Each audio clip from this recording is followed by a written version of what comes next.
Right now, pretty much all of my episodes that I recorded so far at least touch upon GLP topic.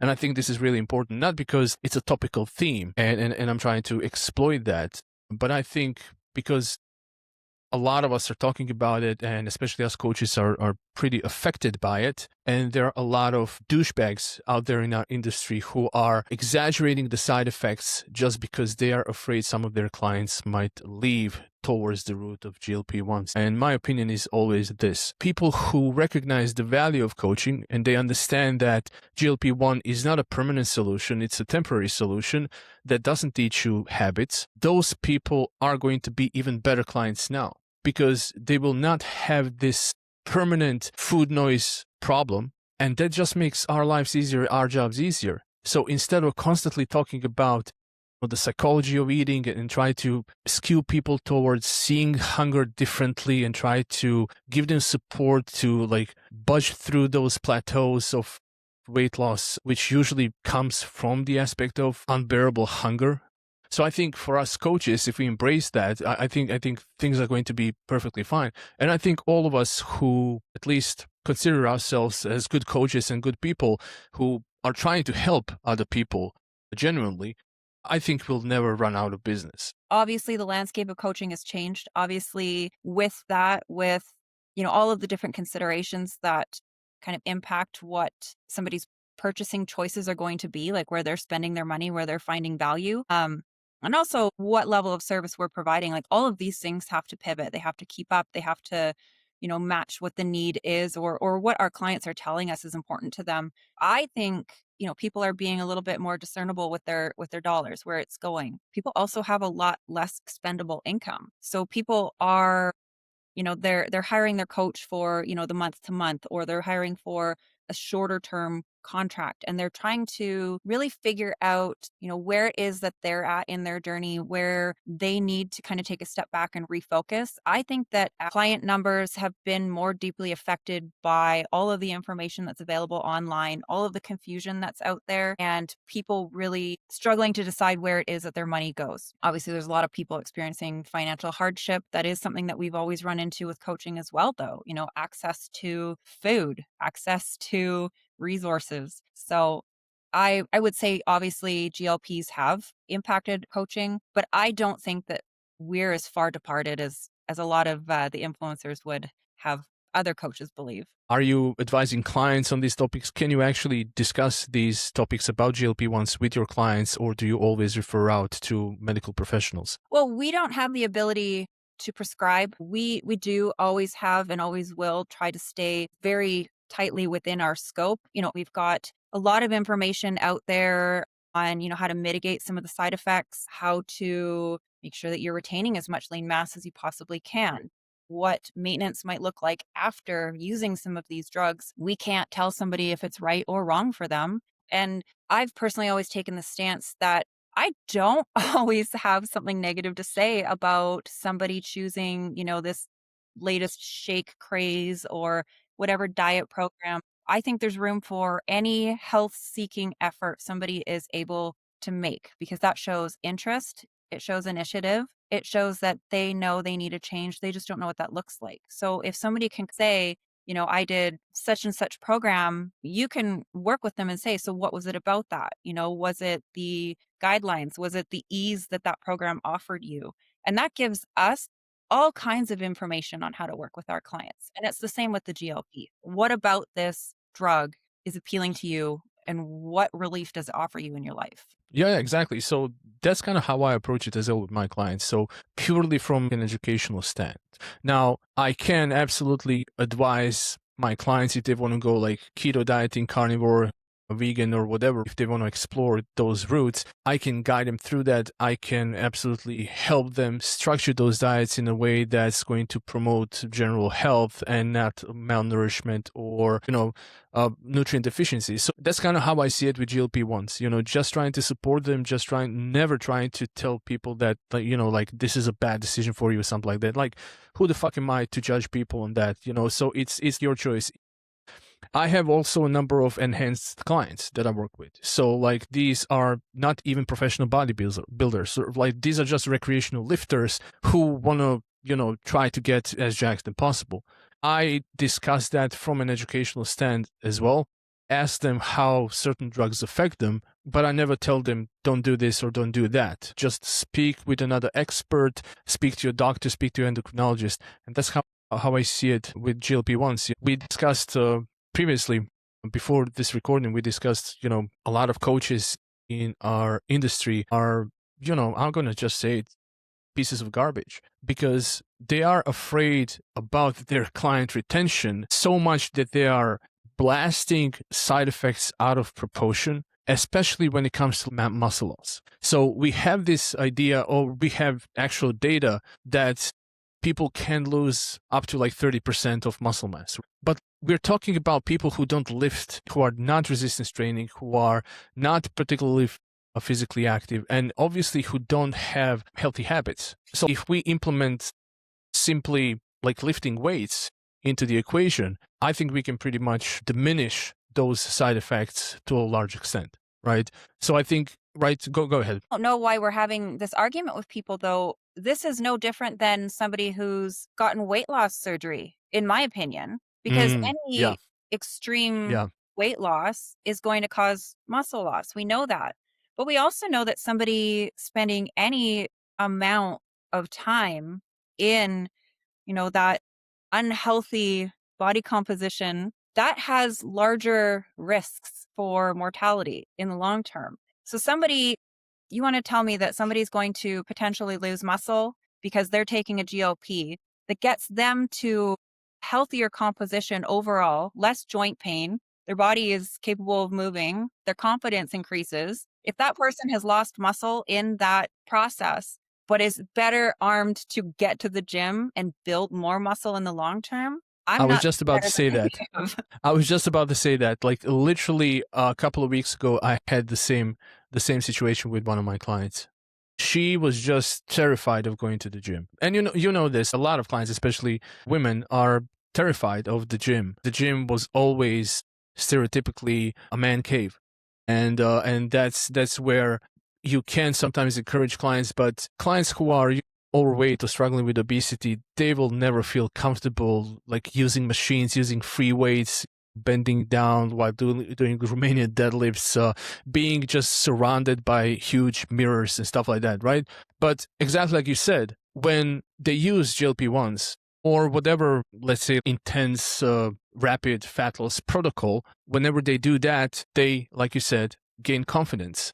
And then they kind of get hooked on this idea of improving their bodies furthermore. And yeah, that usually leads to the gym, that usually leads to lifting weights, that usually leads to a much improved body composition. So I think, yeah, this is just blown out of proportion. And not just that, like pretty much every single side effect can be mitigated with even like just better regulated dosages, not just blasting huge dosages and looking like a lot of douchebag celebrities who are promoting GLP-1s as if it's, I don't know, like vegetables, And this is kind of like the completely other side of this problem that we have to address. When we talk about coaches who are so vocally against a lot of these things as well, from the start, it's been really interesting to me to kind of mentally keep tabs on who those people are and knowing a little bit more of their histories or backgrounds, because, you and I have both been around for quite a while. What I've actually seen is a lot of the people who are so adamantly against them are people who it's more of a thinly veiled,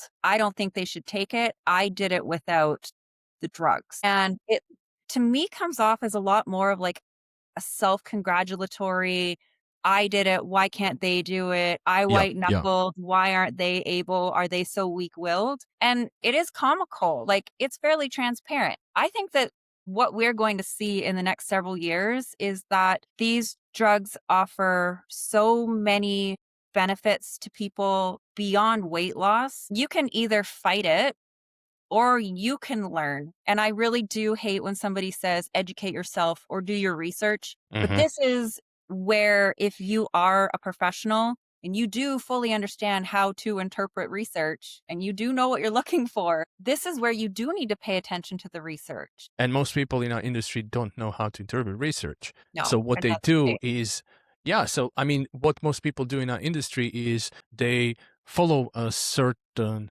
authority figure who usually gains authority through large following on social media, and they just blindly believe whatever they say. We have these different cults in our industry.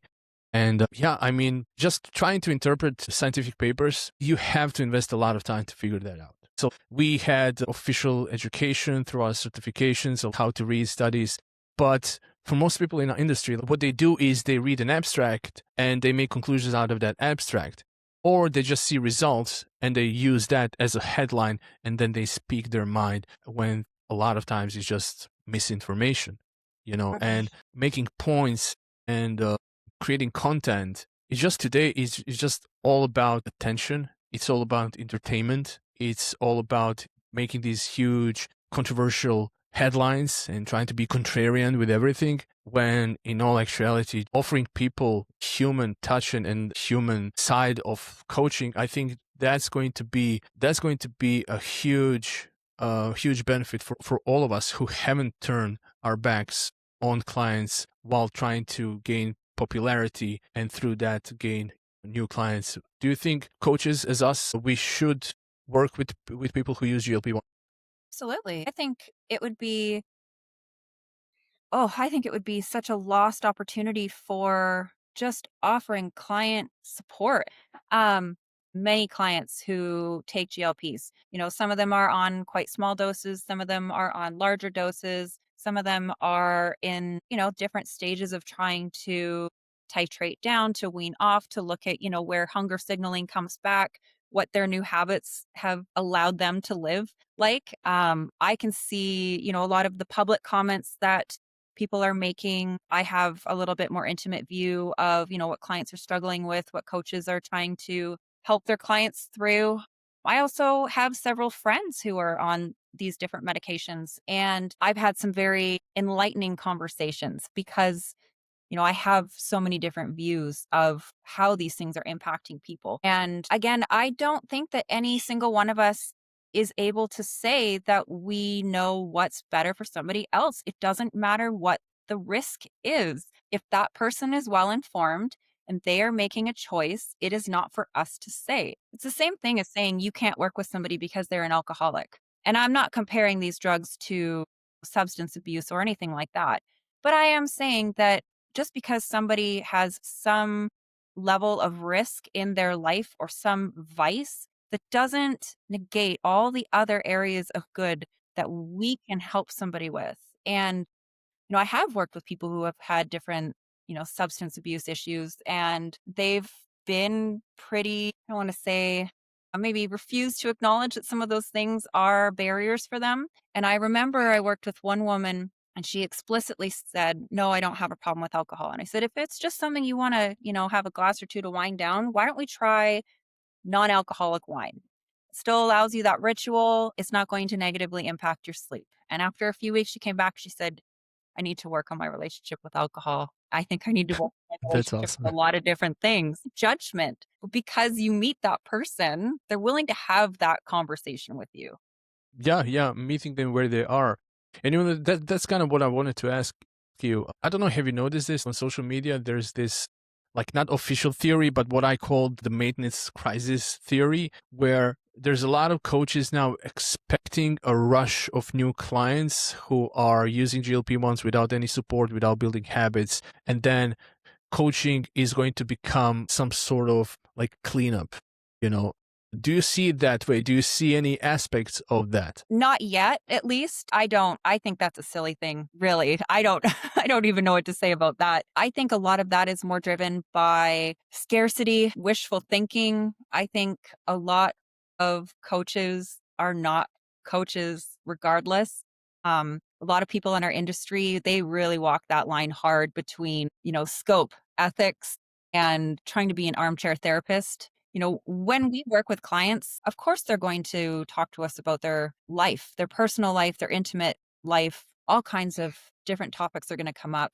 And we do become some type of life coaching consultant to a degree. But a lot of the time, our clients are really venting to us, right? Like they're not asking for unsolicited advice. They want somebody to talk to and feel heard. They just want to have a very frank conversation with somebody. And if you're sitting there evaluating everything and going, okay, well, maybe we should work on this. If you have coaches that are worried about this whole maintenance crisis, I do think there's maybe a little bit of people are being given these tools and they have no idea how to use them. And there is an opportunity for us to reach out to some of those people and say, hey, we got this and we can help you. But I don't know. I don't know it's any different than it's always been because we still have people really have no business talking to somebody who needs help. I agree. I agree. Yeah, like I would say, like most people in our industry. And Yeah, people like yourself are going to be the ones that are left in the long term trying to help people recover from poor coaching. actually, that's also a way to put it. If there is going to be a cleanup, I think it's going to be a cleanup from bad coaching, Mhm. not from a GLP abuse. Speaking of ethics and speaking of listening to clients, do you have any sort of direction how you advise people and how you react when people ask, I want to go on the GLP-1 you use, I want to use Ozempic, stuff like that? Yeah. I mean, stance has always been provide information, provide access to actual information, not share some social media link, something some influencer said, or I think this because that we can tell them the very real concerns. Some people do experience some side effects. Some are more significant than others. Some people respond more to these drugs. You know, it's also the same as any other question we've ever gotten, menopause, HRT, any other medication, metformin, this supplement, that supplement. Even if you take these medications, the pillars are still going to apply. You still need to move your body, you still need to sleep, and you still need to eat. And for most people, if you get the foundation nailed down, you may not need a lot of these other things. That's not to say that, taking something that you have spoken about with your care team, your doctor, your endocrinologist, they're Exactly. saying that Yes. this might be appropriate for you. There's nothing wrong with using something that makes it easier for you. Yeah, yeah, I agree. So we discussed this, and this is exactly why I don't see GLP-1 use as a potential threat to coaches. I think there's going to be a lot of value, but I also think that even though what you just said stands correct, absolutely, just providing information, I think as coaches we also have to find a way to pivot at least a little bit in the context of how we approach clients who use GLP-1s and also how we educate them. Mhm. But there's a lot of coaches who don't know where to get that information and gain that knowledge and how to educate their clients. So I think a lot of times people are just delegating that or outsourcing that from social media authorities, and I think that could potentially be wrong. Yeah. Um, I do think that there is a reason to be concerned about where people are getting these things, who they're Yeah. taking their advice Yeah. from. Yes. Um, Yes.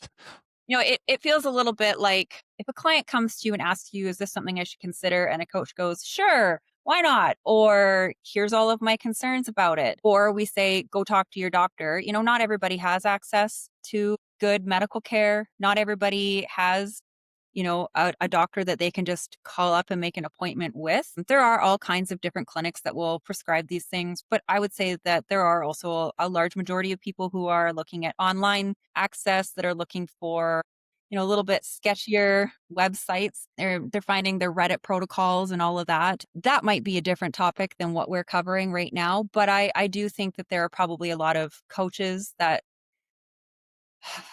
think that they're smarter than the rest, that, they're educated on the topic of peptides. I was just about to mention that. Yeah.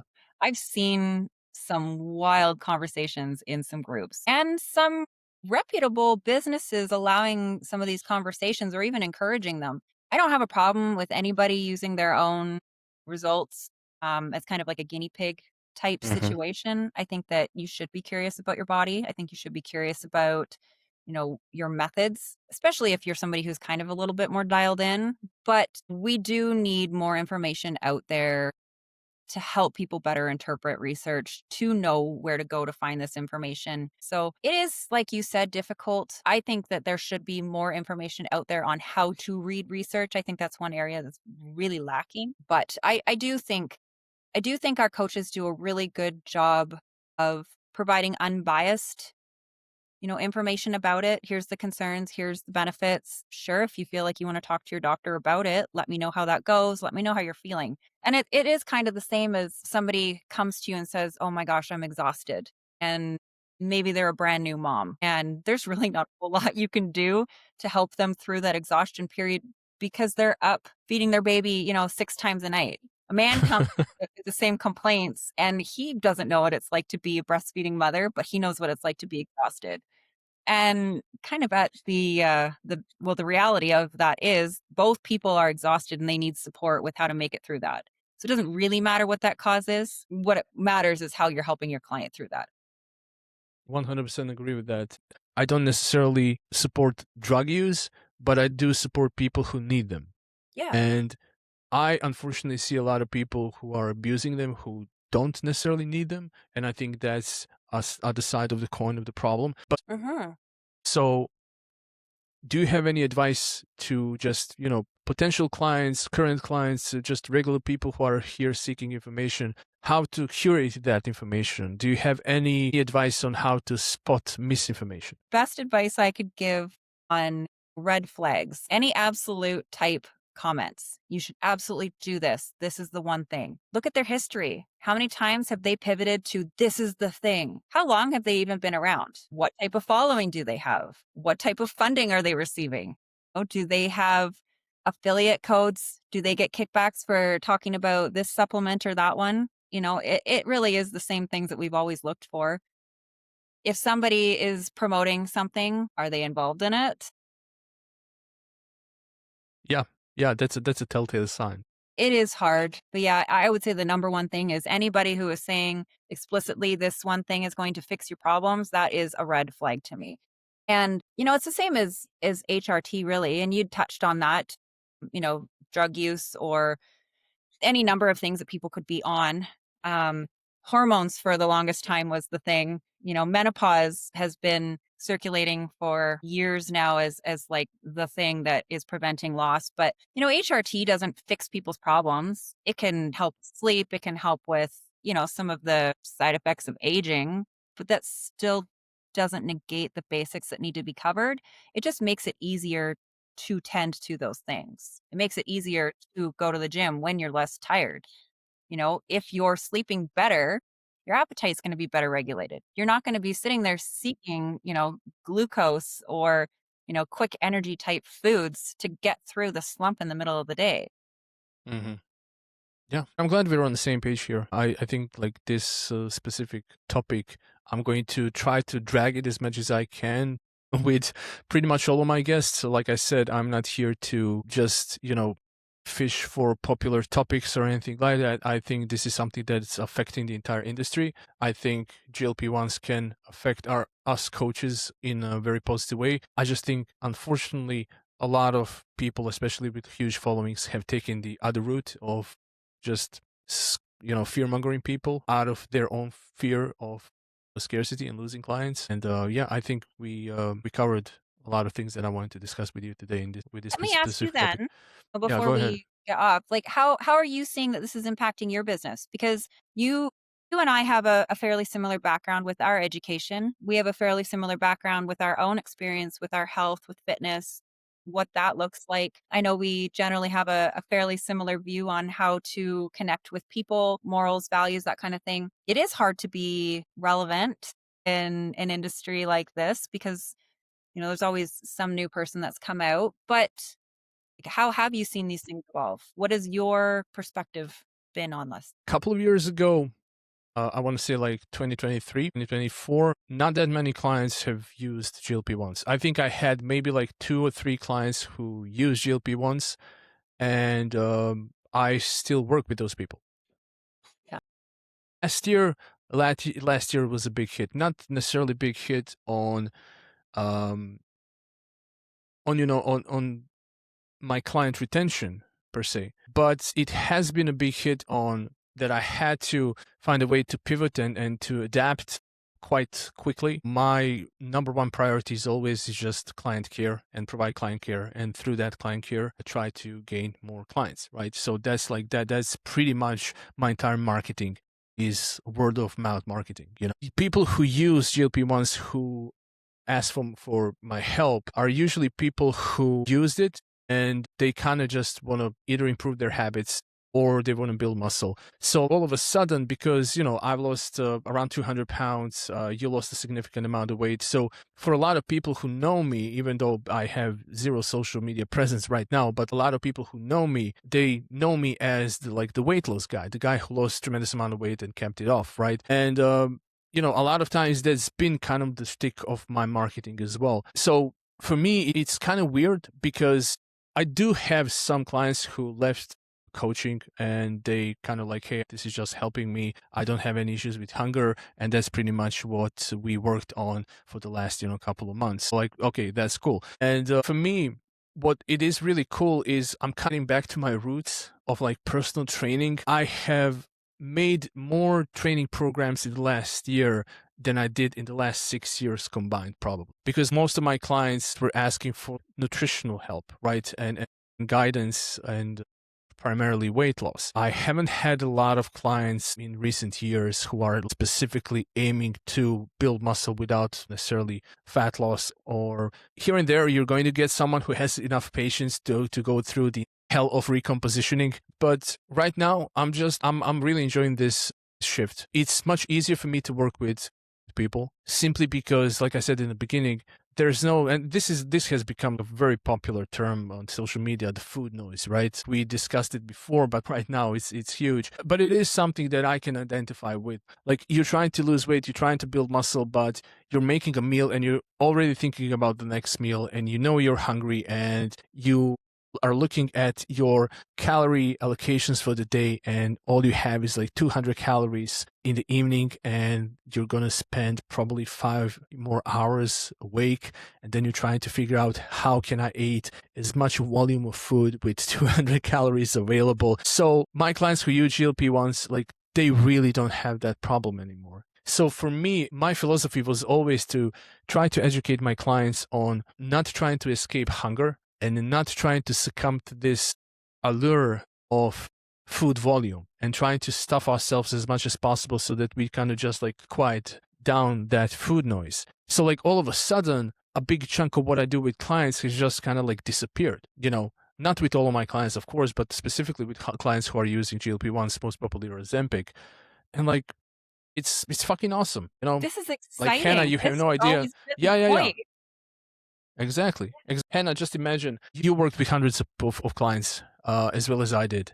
And most people struggle with specifically that issue, specifically hunger. Mhm. And one thing that I've noticed, which is absolutely tremendous, is that I never suspect any underreporting with clients who use GLP-1s. Like, there's nothing to hide. There's nothing to be ashamed of. Like, no matter how much support you give people, no matter how much your heart and your soul you pour into helping them, there's always that human part of us trying to impress our coach and trying to hide certain calories here and there. With my clients specifically who use GLP-1s, I have not noticed like any single instance of underreporting.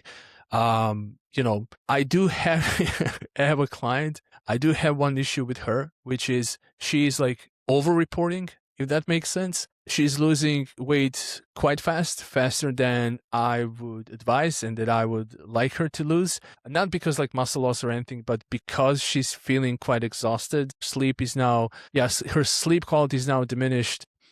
A lot of times she's going to report that she ate 1,200, 1,300 calories, but her total daily intake was like 800, 900, because she just can't eat. And because she can't eat, she's getting this surge of energy, which comes specifically from adrenaline and from enthusiasm and enjoyment and, first time seeing huge progress. So you get this rush of excitement and you don't want to halt or slow down the pace of weight loss.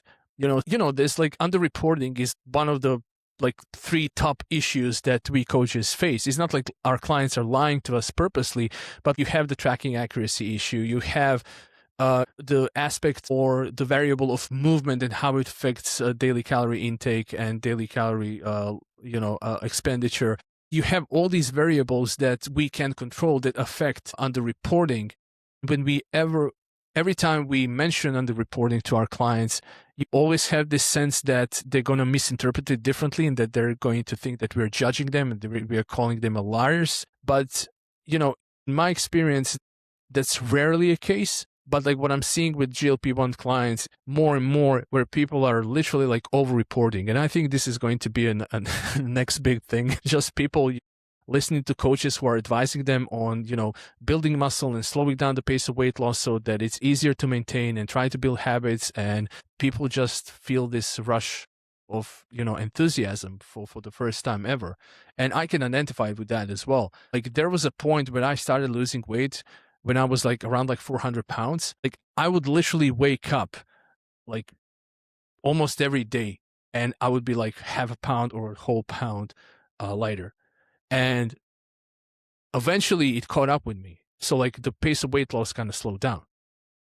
At that point, I was like depressed. So I started like doing like hill sprints in the middle of the evening because I thought I need to spend more calories so that I can see that weight number loss on the scale. So it's really interesting. Sorry about this huge fucking monologue. I No, hope I I love responded to it. your question. Yeah. So you had actually mentioned a couple of pretty big points there. If you don't mind, can we? Yeah, yeah, absolutely. Go ahead.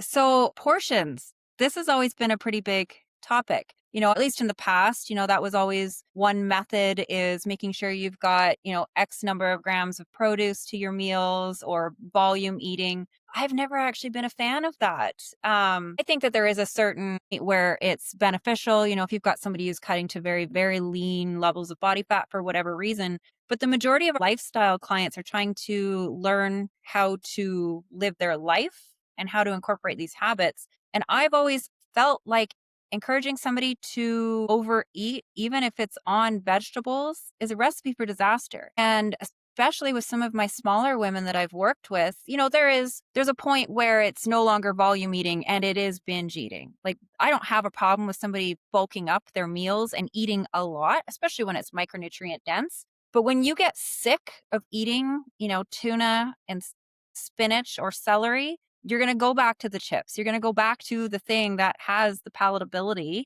and you're going to get stuck in that cycle. And if you have taught yourself that full is over full or that pressure is what fullness feels like, that's a whole other problem that you've now got to work through. So if we're taking that out of the equation with some of these GLPs and people are better able to, retrain what they believe portion control is, that helps so much. And when you talk about, logging and reporting, oh my gosh, I know I try to work with clients on the shortest amount necessary of logging because it has always been a tool. And it's something you can always go back to, but it's really for education. It's for understanding. It's for management. I have a client right now that I've worked with since 2018, 2019. She's incredible. She is absolutely incredible. And she has lost half her body weight, about 180 pounds. She is, like I said, incredible. She has set world records for rowing. She is a powerhouse in the gym. She's going into her 60s. I love her. And we've developed a really strong relationship. There's a lot of trust. We've had some arguments where I've had to apologize to her. She's come back and said, okay, I didn't do this. I'm sorry. Yeah. I'm a bad client. They all think they're the worst client. They're not. But her transparency through her process has also allowed me to grow through that with her so that I'm better able to understand people. I am a better coach today, having worked with somebody who's gone through so many different stages. This has kind of always been the point. We've gotten so stuck in coaching people through weight loss and trying to help them get through that stage so that they get to do the after the diet. Yes. We have the ability to support people through weight loss, but quality of life, being excited to get out of that diet period to rebuild what your self identity is. I'm a strong, healthy person. I'm a person who goes to the gym. I'm a person who enjoys being active versus I'm somebody who's been dieting for the majority of my life. We get to help them be excited. You get to do more of the training plans. You get to help them Yes. see what's on Yes. the other side. And so when you see people who are fighting against peptides, GLPs, hormone therapy, you don't need any of that. You should just do XYZ because it worked for me. Why are we alienating people instead of being excited that they get to do the next thing that they've been dreaming about for so many years? This is what a coach is for. We get to help Yeah. people get to the next part of their life. Using GLP-1s, it's like this big thing. People are feeling ashamed Yeah. about that because there's a lot of social stigma. Yeah. And I'm just trying to be transparent and tell people like, hey, this is a new thing for me as well. I am not an expert in this, but because this is going to become a huge part of what I do, I am going to get formal education on it. I am going to try to educate myself continually on it and follow the research advancement. And so with peptides are just like still in the phase of research. And Yeah. recommending them widely is just I think this is it's just unsafe, and I think it's moronic. But on the other hand, I had a number of clients asking me about that. And this is literally what I tell them. If this was me, and I'm telling you honestly, if this was me, I'm not trying to manipulate you in any way. This is just what I would do. I would just wait. Because currently this is still in research phase. And the worst thing is also with Ozempic as well. You have a lot of these reports that there is like a lot of like fake Ozempic. You just get like actually nothing, bacteriostatic water instead of actual Ozempic. So a lot of people can get to the Ozempic through like legal ways. So they're going through underground labs.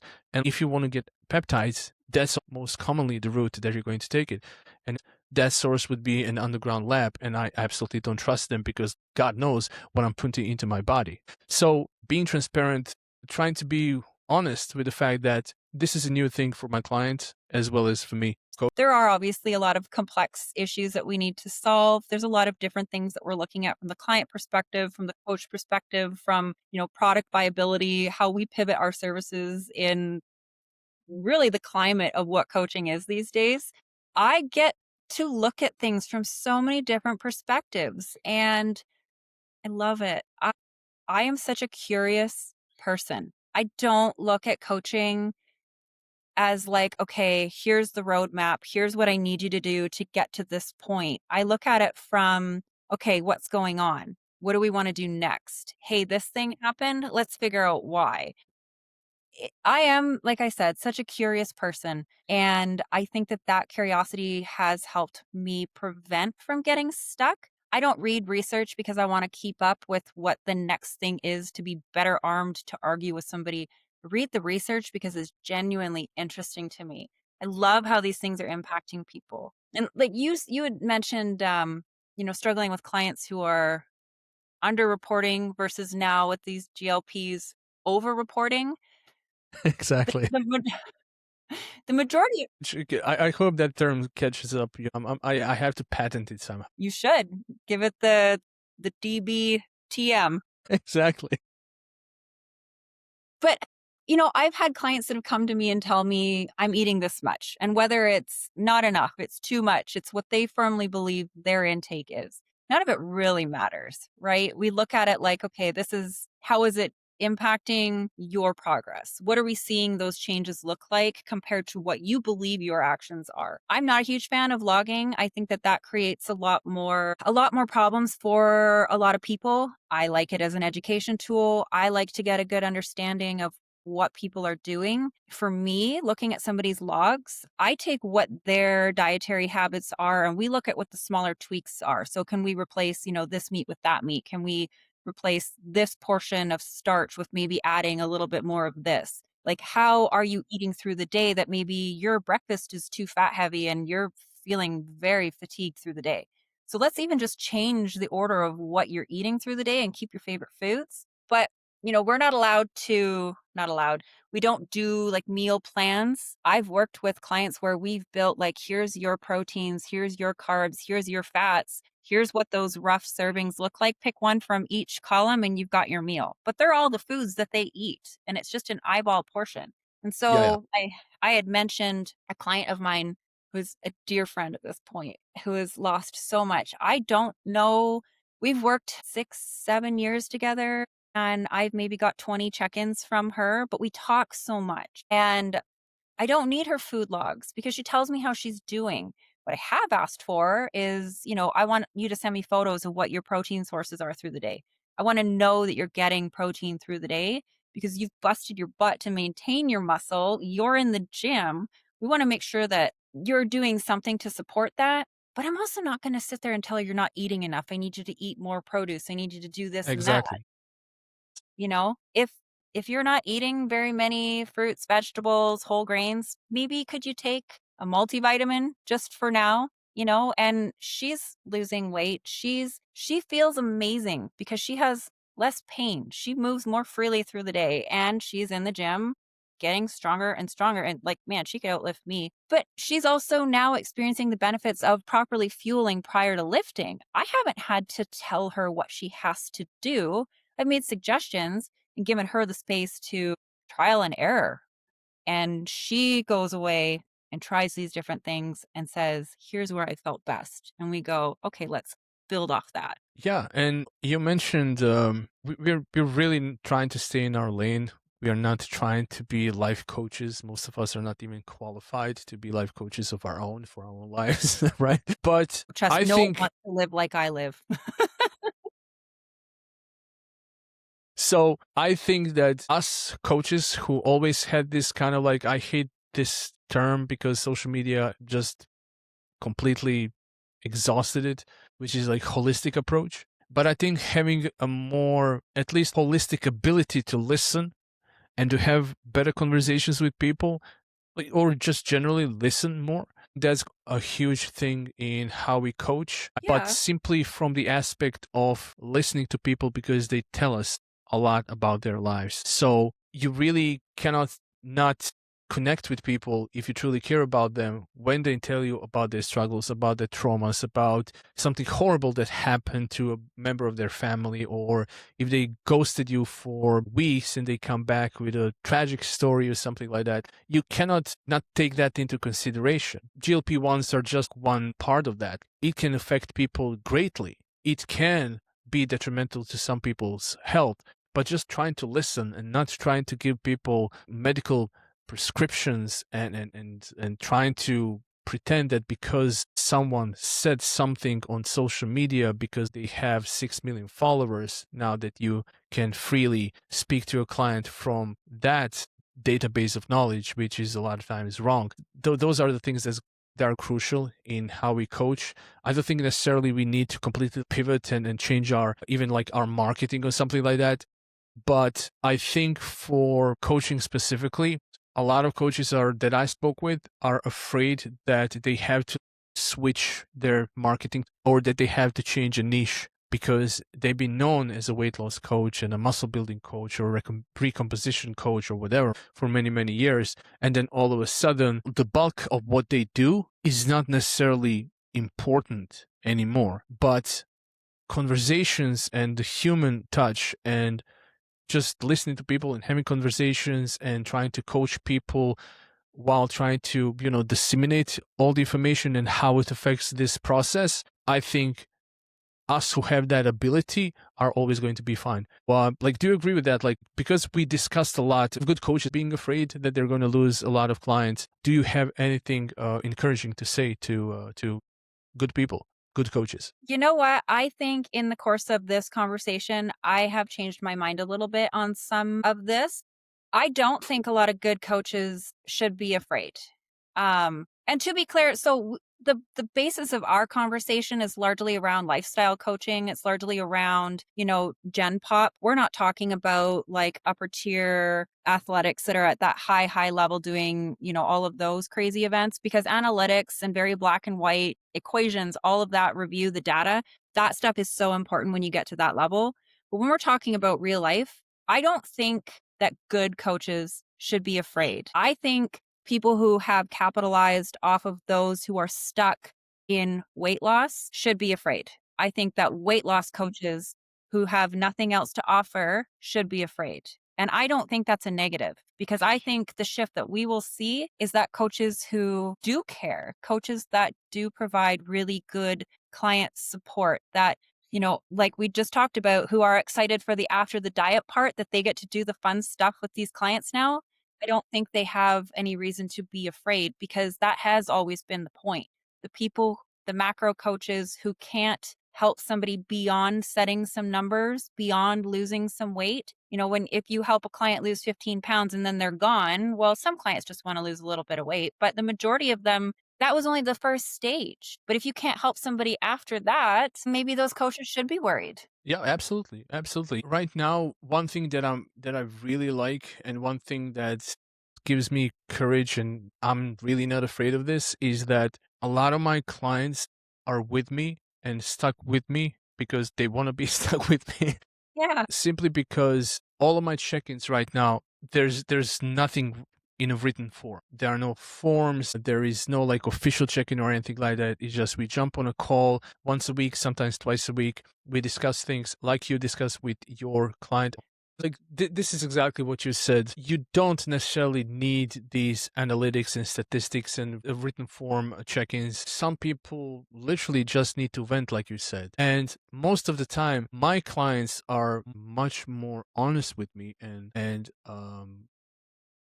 they try to be more transparent when we have video calls and video call check-ins instead of in a written form. And even if it's a 10-minute call sometimes because the client is busy or they're in a rush, that helps them much more in terms of sticking with the plan, in terms of just being encouraged, in terms of understanding that no, they did not fuck this thing up just because they had an extra Snickers bar or they went to McDonald's, right?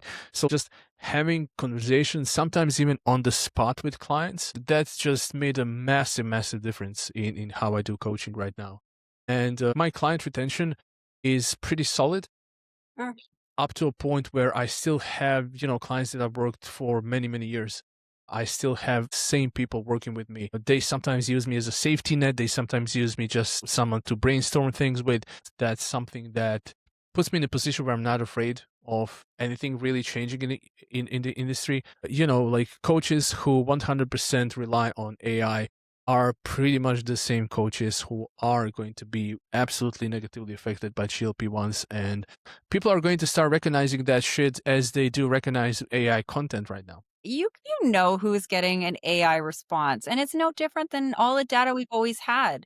Understanding and having all of that knowledge does not equal action, and that is such a bare, basic, elementary statement for me to make because it feels like I'm parroting something that everybody has said. If more knowledge was better, we wouldn't have, healthcare professionals. We wouldn't have coaches who have coaches.